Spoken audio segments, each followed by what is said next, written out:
السلام علیکم ورحمۃ اللہ وبرکاتہ۔ بسم اللہ الرحمن الرحیم۔ طلحہ بن عبید اللہ رضی اللہ تعالی عنہ نے بیان کیا کہ ایک عربی پریشان حال بکھرے ہوئے رسول اللہ صلی اللہ علیہ وآلہ وسلم کی خدمت میں حاضر ہوا۔ اس نے پوچھا، یا رسول اللہ صلی اللہ علیہ وآلہ وسلم، بتائیے مجھ پر اللہ تعالیٰ نے کتنی نمازیں فرض کی ہے؟ آپ صلی اللہ علیہ وآلہ وسلم نے فرمایا کہ 5 نمازیں، یہ اور بات ہے کہ تم اپنی طرف سے نفل پڑھ لو۔ پھر اس نے کہا، بتائیے اللہ تعالیٰ نے مجھ پر روزے کتنے فرض کیے ہیں؟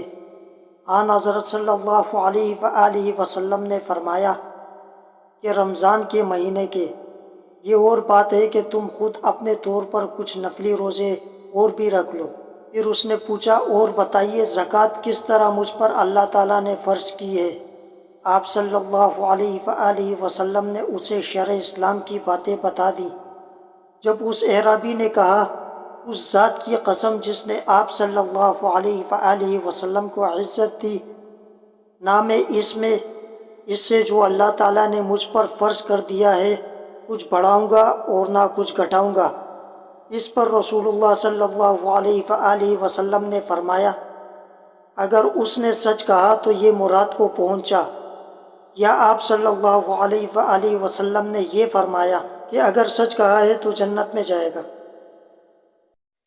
رسول کریم صلی اللہ علیہ وآلہ وسلم نے فرمایا، اللہ پاک فرماتا ہے کہ انسان کا ہر نیک عمل خود اسی کے لیے ہے، مگر روزہ کہ وہ خاص میرے لیے ہے اور میں ہی اس کا بدلہ دوں گا۔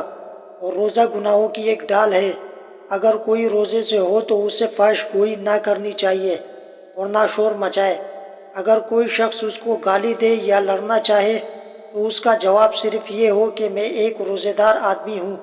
اس ذات کی قسم جس کے ہاتھ میں محمد صلی اللہ علیہ وآلہ وسلم کی جان ہے، روزے دار کے منہ کی بو اللہ تعالیٰ کے نزدیک مشک کی خوشبو سے بھی زیادہ بہتر ہے۔